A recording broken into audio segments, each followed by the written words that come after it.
الحمد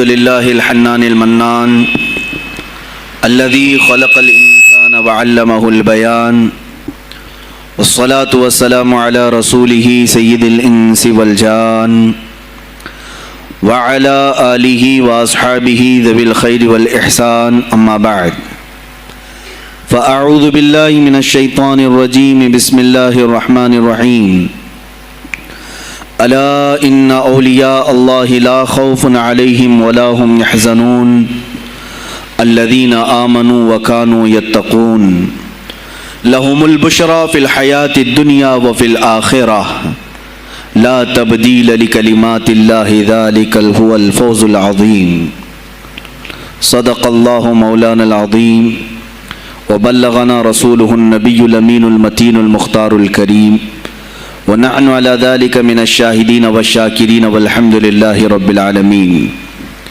بارگاہ رسالت معاب صلی اللہ تعالی علیہ وسلم میں درود پاک کا ہدیہ پیش کریں۔ اللہم صلی علی سیدنا و مولانا محمد معدن الجود والکرم وآلہ واصحابہ الکرام وابنہ الکریم وبارک وسلم صلاة دائمة سرمدا ابدا۔ آج کی یہ محفل پاک سلطان الاولیاء سراج الاصفیاء شہنشاہ بغداد تاجدار ولایت شہباز لامکانی قندیل سبحانی محبوب سبحانی سیدنا عبد القادر جیلانی قدس اللہ سرہ الشریف کی بارگاہ میں خراج عقیدت کے لیے منعقد کی گئی ہے۔ اس دربار میں میں اپنی گفتگو سے پہلے ان کے عظیم عاشق جس کو دنیا سنیت فنا فی الغوث اور مجدد میت حاضرہ کے نام سے جانتی ہے، امام احمد رضا خان قادری فاضل بریلوی رضی اللہ تعالی عنہ کی جو خراج عقیدت پیش کی ہوئی منقبت ہے، اسی سے میں بارگاہ غوث میں اپنی گفتگو کا آغاز کرتا ہوں۔ اے سلطان الاولیاء، اے شہنشاہ بغداد، واہ کیا مرتبہ اے غوث ہے بالا تیرا، اونچے اونچوں کے سروں سے ہے قدم اعلیٰ تیرا۔ توجہ، اونچے اونچوں کے سروں سے ہے قدم اعلیٰ تیرا، ارے سر بھلا کیا کوئی جانے کہ ہے کیسا تیرا۔ اے غوث پاک، سر بھلا کیا کوئی جانے کہ ہے کیسا تیرا، اولیاء ملتے ہیں آنکھیں وہ ہے تلوہ تیرا۔ ہم تو ابھی تلوے کو ہی نہیں پہنچ سکے، تمہارے سر تک کون پہنچے ہیں۔ اولیاء ملتے ہیں آنکھیں وہ ہے تلوہ تیرا۔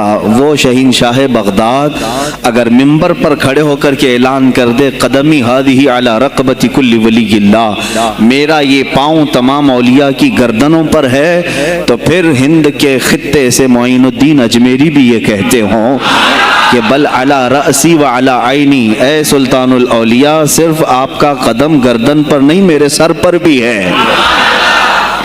اور پھر اولیاء کاملین نے پکار کر کے دربار غوث میں یوں کہا تھا جب آپ نے اعلان کیا میرا یہ قدم اولیاء کی گردنوں پر ہے، جس کی گردن بنی منبر اولیاء، جس کا منبر بنی گردن اولیاء، اس قدم کی کرامت پہ لاکھوں سلام۔ انہوں نے جب اعلان کیا تو کیا اولیاء کاملین نے جواب میں کیا کہا تھا؟ جواب میں کیا کہا تھا؟ غوث پاک نے جب بغداد سے پکارا تو پورے مشرق و مغرب شمال و جنوب کے اولیاء نے یوں کہا تھا، یہ دل یہ جگر ہے، یہ آنکھیں یہ سر ہے۔ یہ دل یہ جگر ہے، یہ آنکھیں یہ سر ہے، جہاں چاہو رکھو قدم غوث اعظم۔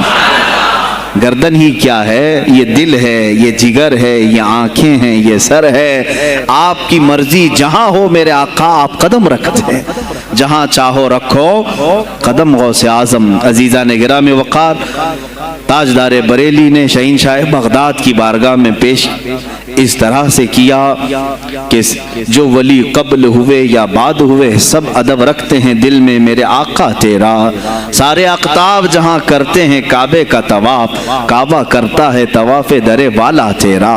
اے شہنشاہ بغداد، تیری میری قسمت کی قسم کھائیں سگانے بغداد، ہند میں رہ کے بھی دیتا رہوں پہرا تیرا۔ ہند میں رہ کے بھی دیتا رہوں پہرا تیرا۔ سرکار بغداد کی بارگاہ میں پھر استغاثہ کرتے ہوئے اعلیٰ حضرت بریلوی رحمۃ اللہ تعالی علیہ یوں عرض کرتے ہیں، اے شہین شاہ بغداد، تجھ سے در، در سے سگ، اور سگ سے ہے مجھ کو نسبت، میری گردن میں بھی ہے دور کا ڈورا تیرا۔ اس نشانی کے جو سگ ہیں نہیں مارے جاتے، جس کی گردن میں قادری پٹا ہو، جس کی نسبت سلسلہ قادریہ سے ہو گئی ہو، اس کے لیے اعلیٰ حضرت بریلوی فرماتے ہیں اس نشانی کے جو سگ ہیں، ہم کتا پاک ہیں شہنشاہ بغداد کے، اس نشانی کے جو سگ ہیں نہیں مارے جاتے، حشر تک میرے گلے میں رہے پٹا تیرا۔ اور اے سننے والو، میں نے اپنے آپ کو سگ کہا، کتا کہا، تو کہیں تم اس خیال میں نہ آ جانا کہ کتا معمولی ہوتا ہے۔ آگے اعلیٰ حضرت نے اس کا بھی سوایہ کر دیا، کیا دبے جس پہ حمایت کا ہو پنجہ تیرا، کیا دبے جس پہ حمایت کا ہو پنجہ تیرا۔ ارے شیر کو خطرے میں لاتا نہیں کتا تیرا، شیر کی تک پرواہ نہیں کرتا غوث پاک کا کتا۔ تو میں نے اپنے آپ کو کتا کہا تو اس بھول میں نہ رہ جانا کہ کتے کو کوئی بھی مار لے جائے گا، اٹھا لے جائے گا۔ ہم نے کہا ہے دربار غوث کا کتا جو شیر کو بھی خطرے میں نہیں لاتا ہے۔ عزیزان گرامی وقار، بارگاہ غوث میں جو جھوم کر کے اشعار امام احمد رضا خان فاضل بریلوی رحمۃ اللہ تعالی علیہ نے بیان کیے ہیں، وہی ہماری گفتگو کا خلاصہ بھی ہیں۔ سرکار بغداد سیدنا عبد القادر جیلانی رضی اللہ تعالیٰ عنہ، یقیناً آپ کے ولی کامل ہونے پر تقریباً پوری امت کا اتفاق ہے۔ اتفاق کا مطلب صرف بریلویوں کا نہیں، دیوبندی بھی مانتے ہیں، اہل حدیث بھی مانتے ہیں، شیعہ بھی مانتے ہیں۔ غوث پاک رضی اللہ تعالیٰ عنہ کی ولایت سے ان میں سے کسی کا انکار نہیں۔ آج بھی بغداد میں جائیں، لنگر بٹ رہا ہوتا ہے، شیعہ بھی کھا رہے ہیں۔ غوث پاک رضی اللہ تعالیٰ عنہ کا لنگر آج بھی بٹ رہا ہے۔ بغداد کی وہ ایک ایسی بارگاہ ہے جہاں سنی اور شیعہ دونوں ہیں، دونوں تسلیم کرتے ہیں ان کی ولایت کو۔ اب رہے بات اہل حدیث کی یا دیوبند کی، ان کی کتابیں اٹھاؤ تو پتہ چل جائے گا کہ غوث پاک کے متعلق انہوں نے کیا کیا نہیں لکھا۔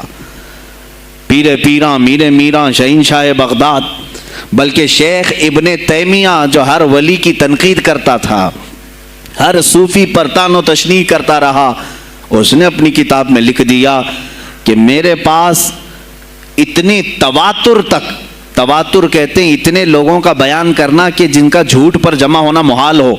شیخ ابن تیمیہ کہتا ہے میرے پاس اتنی تواتر سے کسی اور کی کرامتوں کا ذکر نہیں پہنچا جتنا شیخ عبد القادر جیلانی کا پہنچا ہے۔ الفضل لما شہید بہ الاعداء، فضیلت تو اس کی ہے جس کی دشمن بھی گواہی دے رہے ہوں۔